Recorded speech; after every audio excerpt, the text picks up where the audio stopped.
cara berpikir inilah yang namanya inovasi yang melebihi zamannya.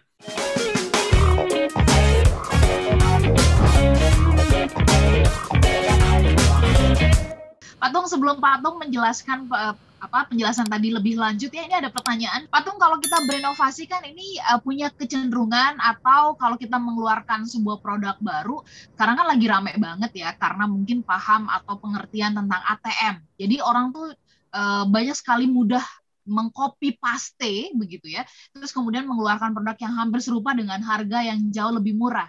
Jadi saya suka jadinya males gitu kalau mengeluarkan inovasi, karena dengan cepat nanti dicaplok oleh kompetitor.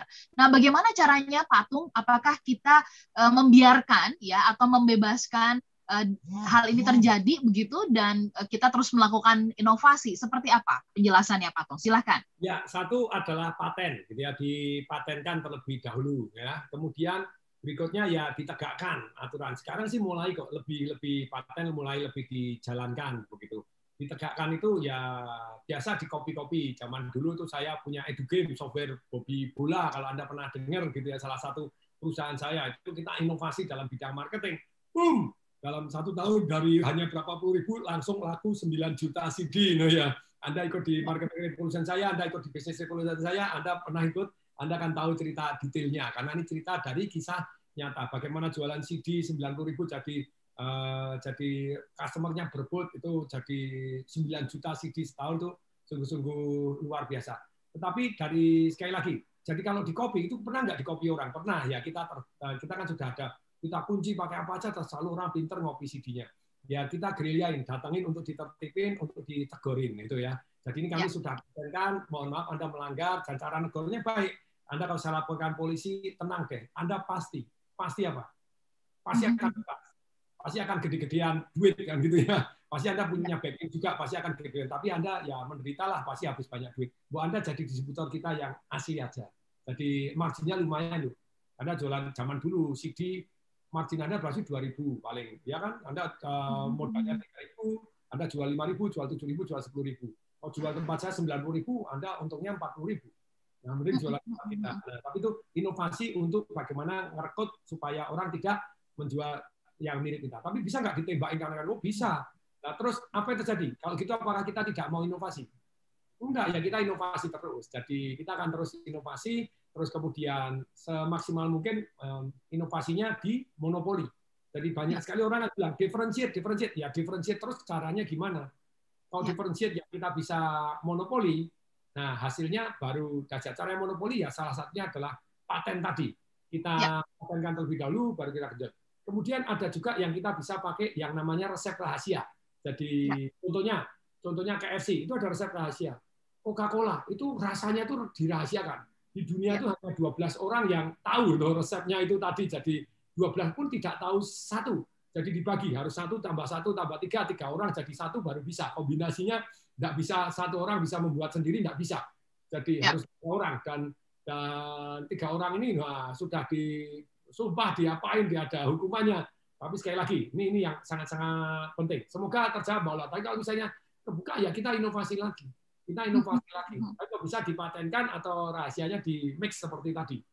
Oke, jangan nanti ribut atau hebohnya begitu nanti sudah ada orang yang mengklaim begitu ya, patungnya. Karena kan kita juga lihat beberapa kali terjadi tuh contoh di dunia bisnis begitu kan, namanya ya, lalu kemudian diakui oleh pihak tertentu gitu kan, jadinya rame. Akhirnya waktu habis dipergunakan di ranah hukum begitu ya. Nah, Patung, lanjutan yang tadi tuh Patung, yang penjelasannya Patung yang 10 juta mau nggak? Enggak, 10 juta mau nggak? Nah, terus supaya tuntas Patung, penasaran. Jadi tentu saja 100 juta dia kaget.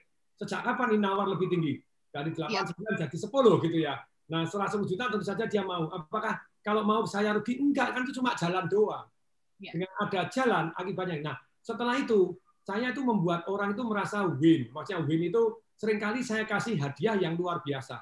Sudah setiap 2 rumah ada 1 kebun. Kita kasih hadiah kolam renang 2.800 meter kolam renang bersama. Buka blong kolam renangnya gede banget.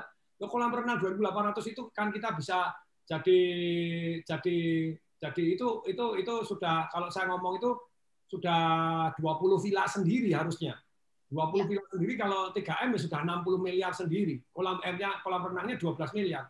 Jadi kita membuat nilai tambah yang membuat orang berebut. Kalau nggak mau goblok luar biasa. Sudah lebih murah dari tetangga, lebih bagus karena ada view-nya kolam renang yang luar biasa, kolam renang bersama. Jadi kuncinya di sini. Kalau Anda mau berebut, Anda mempunyai nilai tambah lebih dibanding orang lain. Entah lebih bagus banget, istilahnya orang, intinya dan Anda jago memberikan penawaran, kalau orang nggak mau kesannya goblok luar biasa, jadi itulah makanya yang jualan properti di tempat saya kemarin kan dalam 3 bulan dapat komisinya 1 miliar gitu. Ya betul, itu yang tertinggi, itu juaranya. Dapat 1 miliar dalam kerja 3 bulan. Enak atau enak banget? Lah enak.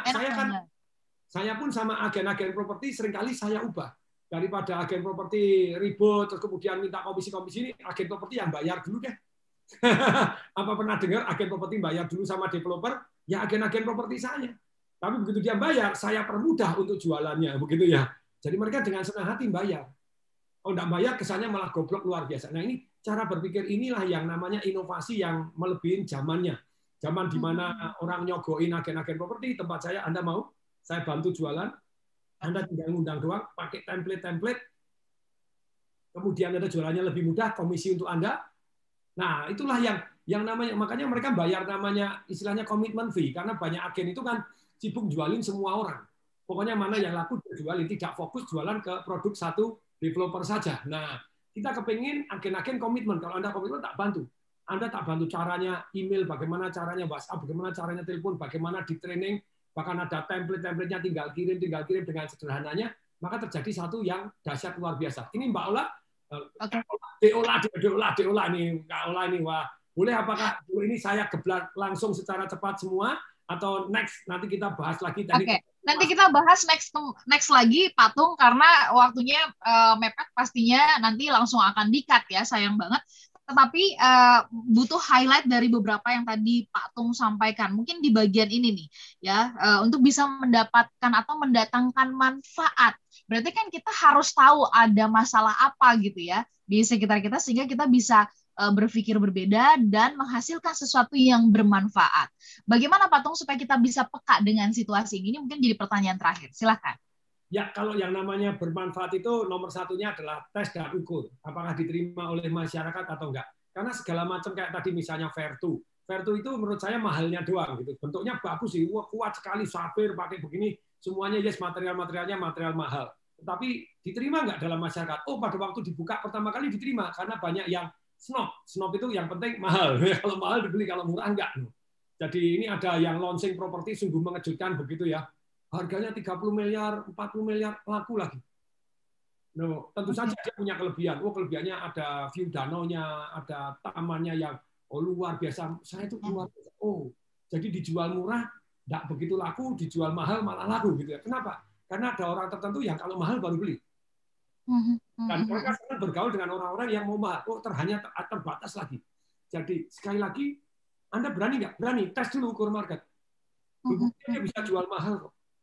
Kayak iPhone yang terakhir-terakhir ini, mohon maaf gitu ya, banyak pencinta iPhone bakal marah kalau saya ngomong. Termasuk istri saya pencinta iPhone. Anak saya yang juga mengenal iPhone gitu ya. Jadi iPhone zaman dulu itu terjadi inovasi lompatan-lompatan. Tapi yang terakhir ini seringkali ketinggalan. Ketika yang semua sudah anti air, dia ada anti air. Semua mulai mengeluarkan yang besar, dia sibuk masih yang kecil. Kalau saya salah tolong diralat karena bukan ahli iPhone. Tapi anak saya juga senang sekali. Papa, tapi ini ada kelebihannya loh. Loh, ini selalu ada nilai tambah. Terbukti loh, dia jual sudah premium harganya, makanya profitnya tinggi luar biasa. Terus kemudian dia mempunyai kelebihan apa? Pak, saya pakai iPad, aku pakai MacBook itu dengan ini kita bisa integrasi semua. Dan antar komunitas sesama yang pakai iPhone itu ada aja, silakan, enggak apa-apa. No. Makanya saya janjian sama anak saya, kalau nilai Anda A semua boleh lah, mau ganti iPhone terbaru boleh.